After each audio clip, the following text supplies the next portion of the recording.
Kakapasok lang na anunsyo mula sa Social Security System or SSS para sa lahat ng mga pensyonado na dapat ninyong gagawin simula ngayong July 1, araw ng Lunes yan mga ka-vlogs. Kung ano po ito, yan ang ating pag-uusapan.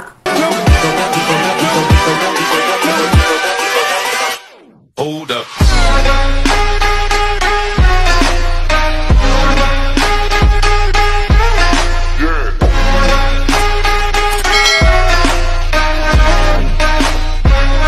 Hello mga ka-vlogs! Welcome dito sa aking YouTube channel. Magandang araw po sa lahat ng mga manonood.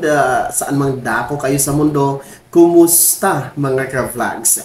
Ito po, kakapasok lamang na anunsyo, advisory po mula sa SSS kung saan dapat na itong gagawin ng mga SSS pensionado simula ngayong Lunes, July 1 hanggang katapusan mga ka-vlogs. Mahalaga ito sapagkat dito nakasalalay ang inyong pagtanggap ng buwanang pensyon kay SSS na magiging tuloy-tuloy ito mga ka-vlogs. Pero bago natin yan pag-uusapan, kung bago ka pa lang dito at hindi ka pa nakasubscribe dito sa aking YouTube channel, baka naman po maaari niyong pindutin ang ating subscribe button na nasa baba. At huwag nyo na rin pong kaligtaan na i-turn on yung notification bell.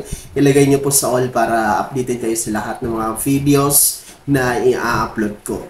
So mabalik nga po tayo dito sa ating sinasabi na advisory na kakapasok lang mula po sa SSS. So ito po ay nagpapaalala, no? Nagpapa-remind po sa lahat ng mga SSS pensioners na meron pong birth month ng July. Ayan po ha, mga SSS pensionado, kung buwan po ng kaarawan nyo ngayong July, no? Lahat ng mga magbe-birthday ng July, mula July 1 hanggang July 30, no? Hindi ko alam kung may 31 ba ang July, basta July 1 hanggang katapusan po ng July, ay kayo po ay pinapaalalahanan na mag-comply ng inyong SSS Annual Confirmation of Pensioners or SSS AKUP mga ka-vlogs. So base po yan ha sa inilabas po na SSS Circular 2023-014 na meron pong title na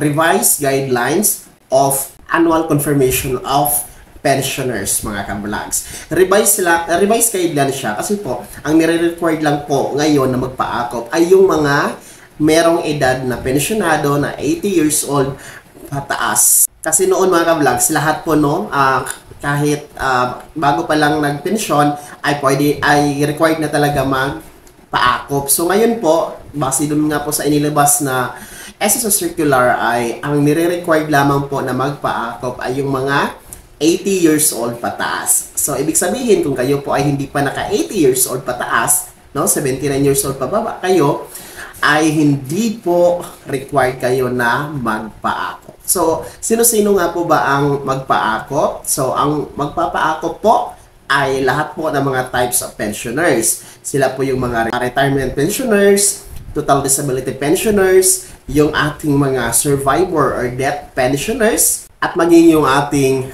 tinatawag na dependent children under guardianship mga ka-vlogs. So lahat po yan, basta 80 years old pataas kayo, ay required po kayo na magpa-AKUP. So lahat po na magbe-birthday ng July, no? Kasi ngayon is June 28. So dalawang araw na lang, Lunes na po, is July 1 na tayo mga ka-vlogs. So ngayon po ha, ang katapusan ng pagpapa-AKUP ng mga merong birth month din ng buwan ng June. So katapusan ngayon, kaya dapat nagpa-AKUP kayo.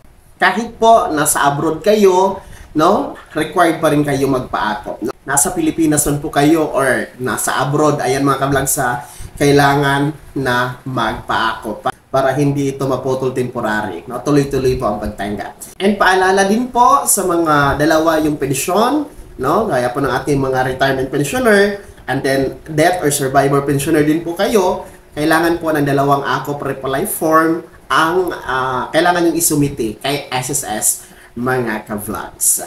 So sinasabi po natin itong anunsyo na to mga ka-vlogs, no? Kahit yung iba sa inyo ay nagsasabi na paulit-ulit po ang hindi na kailangang i-remind yung AKOP, ay kailangan pa rin po nating i-remind, no? Dahil karamihan po sa ating mga pensyonado ay baka nakakalimot na din po na birth month nila next month ay baka hindi magpa-AKOP. Nako, baka wala kayong pensyon na matatanggap the following month, no, mga ka-vlogs. So, kailangan talaga nating mag-remind every now and then para po ito sa inyong kabutihan, mga SSS pensioners. So, ang tanong ngayon, paano ba magpa-AKOP? No, kailangan ba umuwi ng Pilipinas yung mga nasa abroad para magpa-AKOP lang? Yung mga nasa Pilipinas na hindi po makakapunta sa SSS branch, ano po ang kailangang gawin, mga ka-vlogs? At ano na din po ang mga requirements? So, meron pong 4 na paraan paano tayo mag-comply ng ating SSS AKOP. Una po, mga ka-vlogs, ay pwede po tayong mag-walk-in sa pinakamalapit na SSS branch kung saan man tayo naroroon, mga ka-vlogs. So, pwede kayo doon pumunta, no? Yung mga malalakas pa or kayang-kaya pa na magbiyahe papuntang SSS branch. Ayan, pwede kayo mag-walk-in. And paalala po sa mga mag-walk-in, wala na po ngayong coding kay SSS, no? Yung coding po ay effective lang yon noong mga pandemic, no? Kasi meron tayong sinusunod na social distancing, mga ka-vlogs. So ngayon ay anytime, no? Basta Monday to Friday, and then except holidays and Sabado-Linggo, ayan, wala pong SSS. So pwede kayong pumunta, agahan nyo lang, no? Para hindi po kayo maabutan ng mahabang pila, mga ka-vlogs. So pangalawa po ay pwede tayo mag-comply ng ating AKOP para sa mga nasa abroad or dito sa Pilipinas na busy-busy.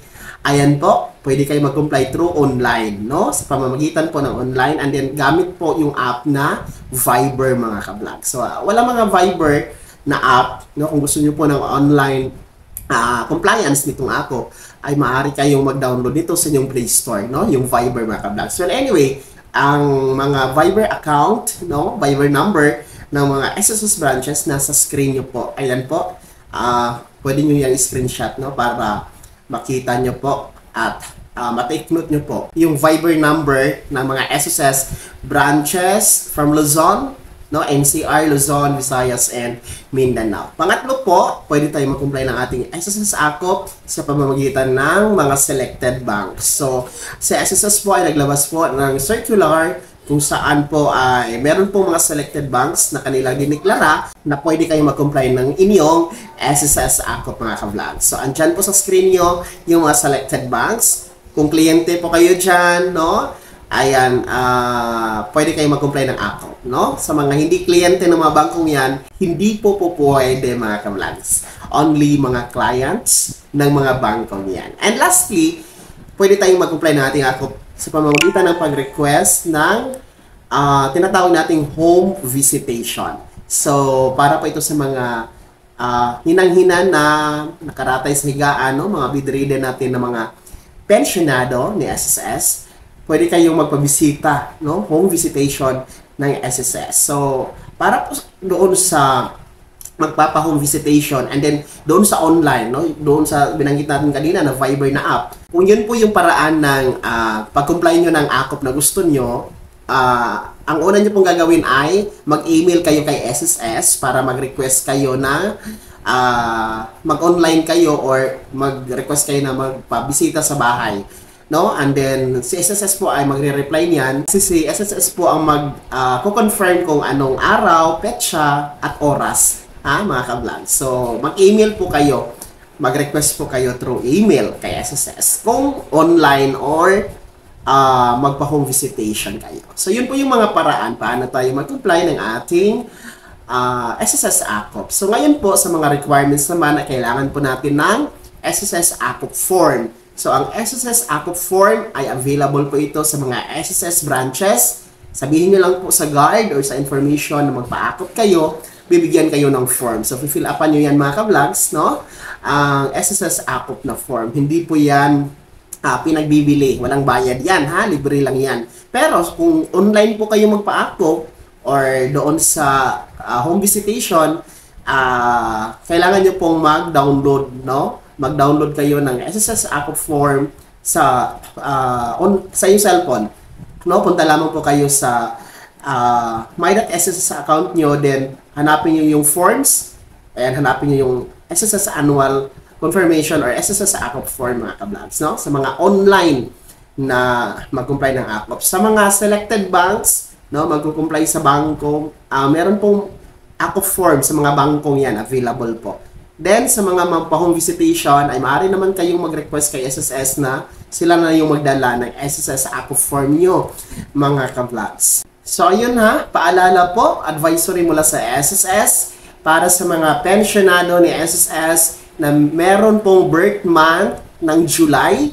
Ayan, next month na, Monday na po ang July 1, no? Ano mang petsa ang birthday niyo, basta July. Ayan, huwag niyong kaligtaan na magpa-ACOP para tuloy-tuloy ang pagtanggap ng buwan ng pensyon kay SSS. Bago ako magtapos sa video na to, kung nais niyo pong sumuporta dito sa aking channel, ay maaari niyo pong i-click ang ating super text button na nasa baba. Sa mga nais naman pong maging miyembro, ayan po ang ating join button na nasa baba pa rin mga ka-vlogs. No? Mamili kayo ng mga perks na nais niyo. Sana'y naging gabay ang video na to kahit paano ay na-update tayo, napaalalahanan tayo sa mga bagay-bagay na mahahalaga po sa ating pagiging miyembro, benepisyaryo, at pensyonado kay SSS. Kung hindi ka pa nakasubscribe dito sa aking YouTube channel, ay maaari nyo pong i-click ang ating subscribe button na nasa baba. Huwag nyo kaligtaan na i-turn on ang notification bell. Ilagay nyo po sa all para updated kayo sa lahat ng mga videos na i-upload ko. Maaari mo ding i-like ang video na to. At kung meron ka pa mga katanungan, maaari nyo i-komento sa comment section na nasa baba. At paki-follow na din po yung aking Facebook page na nasa screen nyo. Muli po, ako si Daniel Timpawa na nagsasabing dito sa aking YouTube channel, Pawang Katotohanan at lahat totoo lamang.